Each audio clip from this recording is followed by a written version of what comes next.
श्री सरस्वती मैया की जय, श्री कृष्णचंद्र भगवान की जय। जावल राजस्थान के एक अच्छे प्रसिद्ध पंडित जी का श्री भादो माता पंचांग पर प्रश्न आए हैं कि उनने एक सूची भेजी है मुझे व्हाट्सएप पर और कहा है कि आपने विवाह के ये लग्न क्यों नहीं दिए हैं। तो आज उस पर हम चर्चा करते हैं, आपको विस्तार से बताते हैं। देखिए, ये है श्री भादो माता पंचांग। इस पर जो प्रश्न आए मैं क्रम से आपको लिख के बता देता हूँ। 24 अप्रैल 2024 का विवाह मुहूर्त क्यों नहीं दिया? दिनांक 24/4/2024 का विवाह मुहूर्त इसलिए श्री भादो माता पंचांग में नहीं दिया गया क्योंकि इसमें बुध, शुक्र और राहु का भेद है। पाप ग्रह के भेद में विवाह नहीं किया जा सकता, इसलिए इसमें विवाह नहीं हो सकता है। अगला है 15/7/2024 को विवाह मुहूर्त क्यों नहीं दिया? इसका कारण ये है कि यहाँ मासांत दोष होता है। मासांत में विवाह मुहूर्त नहीं दिया जाता, अर्थात जैसे कल संक्रांति लगने वाली हो तो आज विवाह मुहूर्त नहीं दे सकते, या आज दिन में संक्रांति लग रही हो या आज रात्रि में, जैसे आज तारीख है 18/11/2023, आज अभी रात्रि में मान लो 12-1 बजे संक्रांति लग रही है तो दिन में विवाह के मुहूर्त नहीं दिए जा सकते, उसको मासांत दोष कहते हैं। इसलिए 15 जुलाई का विवाह मुहूर्त नहीं दिया। 16 नवंबर के संबंध में भी प्रश्न आया है कि 16 नवंबर 24 को क्यों नहीं दिया? इसका कारण है उस दिन संक्रांति दोष है, संक्रांति का प्रवेश ही हुआ है, इसलिए नहीं दिया है।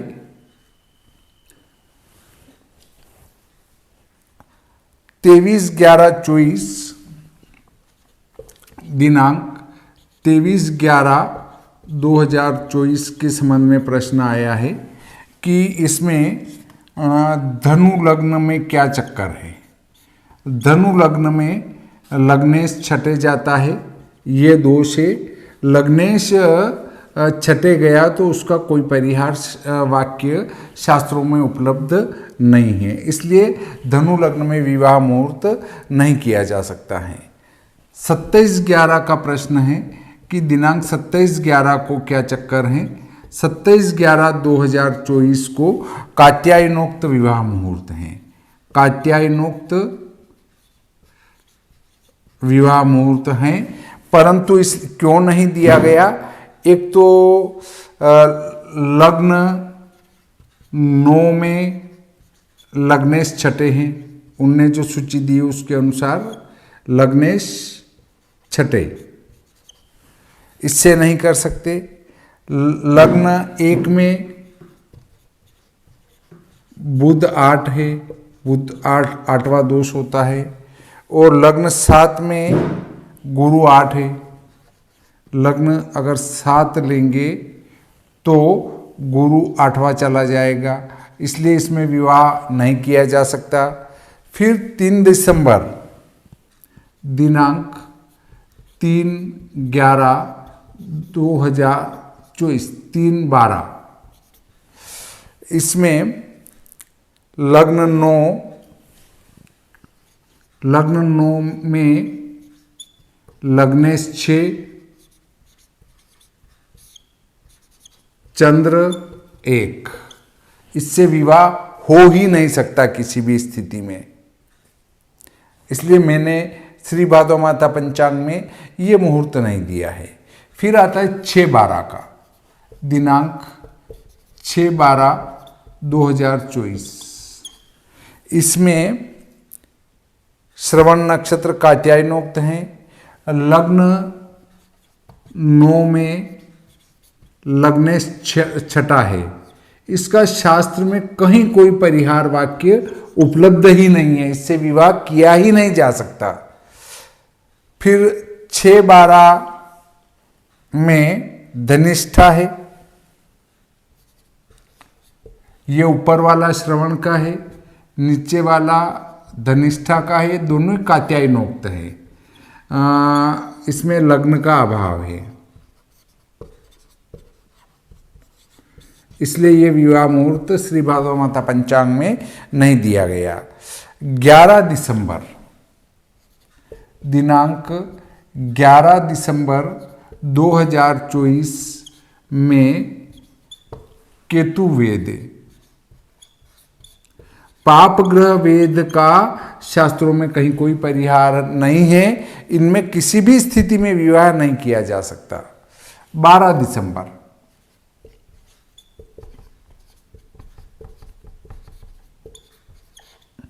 12-12-24 में अश्विनी आपका कात्यायनोक्त है, और लग्न 9 में, धनु लग्न में लग्नेश छठे हैं। इसका शास्त्रों में कहीं कोई परिहार वाक्य उपलब्ध नहीं है, इससे विवाह नहीं किया जा सकता। 15 दिसंबर, दिनांक 15 दिसंबर 2024, यहाँ पर मासांत दोष आता है, तो कोई लग्न देखने की जरूरत ही नहीं है। मासांत दोष भी आता है, और लग्न 9 लेते हैं तो लग्नेश छठे जाता है, इससे इसमें विवाह मुहूर्त कदापि नहीं किया जा सकता। इसके बाद आता है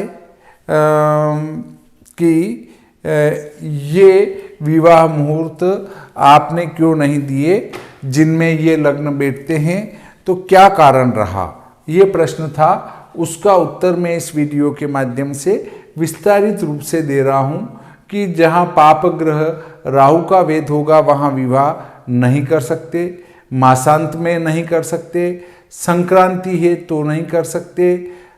यहाँ धनु लग्न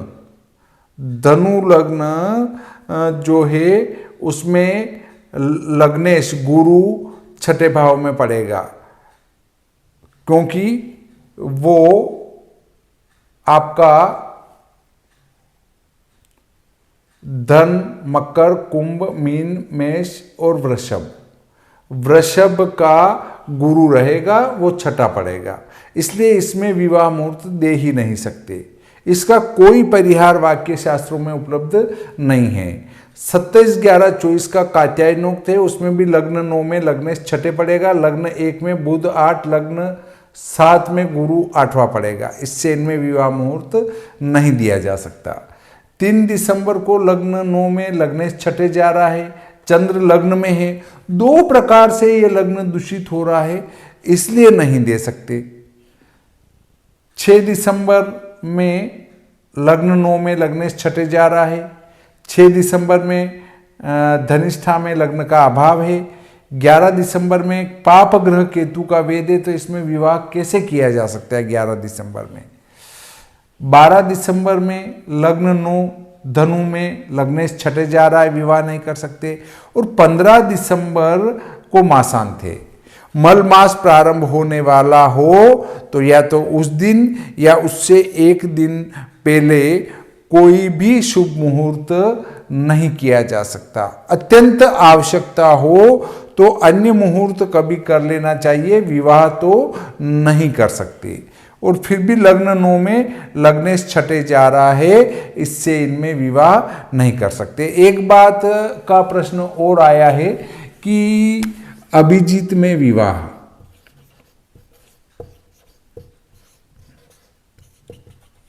देखिए इस संबंध में एक बात उत्पन्न होती है कि क्या अभिजीत में विवाह करना चाहिए। तो अभिजीत के संबंध में जब अभिजीत मुहूर्त प्रकरण को पढ़ते हैं तो वहां उसमें लिखा है कि विवाह अभिजीत मुहूर्त में किया जा सकता है, परंतु जब हम विवाह प्रकरण को पढ़ते हैं तो वहाँ पर अभिजित की ग्राह्यता पर कोई शास्त्र वचन उपलब्ध नहीं होता है। ये मेरे पढ़ने में नहीं आया है। आप वीडियो देखने वाले अगर किसी के संज्ञान में आया हो तो मुझे विवाह प्रकरण में इसको बताने का कष्ट करें। हाँ, अभिजित प्रकरण में हम पढ़ेंगे तो उसमें जरूर उन्होंने लिखा है कि अभिजित में विवाह करें, परंतु इस शास्त्र वचन को इसलिए ग्रहण नहीं कर सकते क्योंकि जब विवाह प्रकरण पढ़ते हैं तो उसमें लग्न की शुद्धि पर बल दिया गया है और गोधूली और धूलिमुख लग्न पर बल दिया गया है। बाकी अभिजित पर कोई लाइन नहीं लिखी गई है। और हमारे अगर प्राचीन विद्वान हैं, जैसे मैं मानता हूं कि प्रियव्रत जी शर्मा साहब एक अच्छे विद्वान थे, तो उनने भी कभी अभिजित मुहूर्त को विवाह में ग्रहण नहीं किया। ऐसे कुछ 100-150 वर्षों पुराने पंचांग चले आ रहे हैं, उनने भी कभी इसको ग्रहण नहीं किया। परंतु अब क्या है कि विवाह मुहूर्त बढ़ाने के चक्कर में लोग ऐसे गलत लग्नों पर भी विचार करते हैं जो कि शास्त्र विरुद्ध हैं। जिस पंचांग में अधिक से अधिक मुहूर्त प्राप्त होते हों, ऐसे पंचांग से बचने की कोशिश करना चाहिए। जिस पंचांग में कम से कम मुहूर्त हों, उस पंचांग पर बल देना चाहिए, क्योंकि जो कम से कम मुहूर्त पंचांग में देते हैं वे एकदम से शुद्ध मुहूर्त ही पंचांगों में देते हैं, और अधिक से अधिक देने वाले कोई न कोई दोष को ग्रहण करती हैं। जैसे उनका प्रश्न है, तो अब उसमें राहु का पाप ग्रह का वेद है तो विवाह कैसे कर सकते हैं? शास्त्र ने साफ मना कर रखा है, फिर भी आपका ये प्रश्न है। तो आप इसमें आपके प्रश्न का जो है इस प्रकार से मैंने समाधान किया है। शायद यदि आपको समझ में आई हो तो मुझे अवगत कराने का कष्ट करें। हमारे श्री भादव माता पंचांग में बिल्कुल एकदम से शुद्ध मुहूर्त ही दिए जाते हैं। यदि आपको ज़रूरत लगे तो संवत 2081 का पंचांग उपलब्ध है। हमारा पंचांग उज्जैन में कुल्लू का ज्योतिष केंद्र पर मिल जाता है, गुदड़ी चौराहे पर, और नीमच में उपलब्ध है, चित्तौड़ में उपलब्ध है, अन्य कई स्थानों पर आसानी से उपलब्ध होता है। किसी को नहीं मिले तो हमसे सीधे मंगवा सकते हैं। इसमें 2 दिसंबर को सूर्य मकर पर लिखा है, सूर्य को काट कर उसकी जगह शुक्र कर ले, वो प्रूफ रीडिंग में रह गया है। अगर आप इसी को यदि पृष्ठ क्रमांक जो मैं बताता हूँ आपको, उस पर यदि आप देखेंगे तो शुक्र लिखा गया है। यहाँ प्रूफ रीडिंग में चूक हो गई है, तो आप सुधार कर लें। पेज नंबर 60 पर यदि आप देखेंगे शुक्र के अंदर, तो 2 दिसंबर को शुक्र मकर पर लिखा गया है, तो आप इसको सुधारने की कृपा करें। इस प्रकार आज का प्रकरण यहीं समाप्त करते हैं। श्री सरस्वती मैया की जय, श्री कृष्णचंद्र भगवान की जय।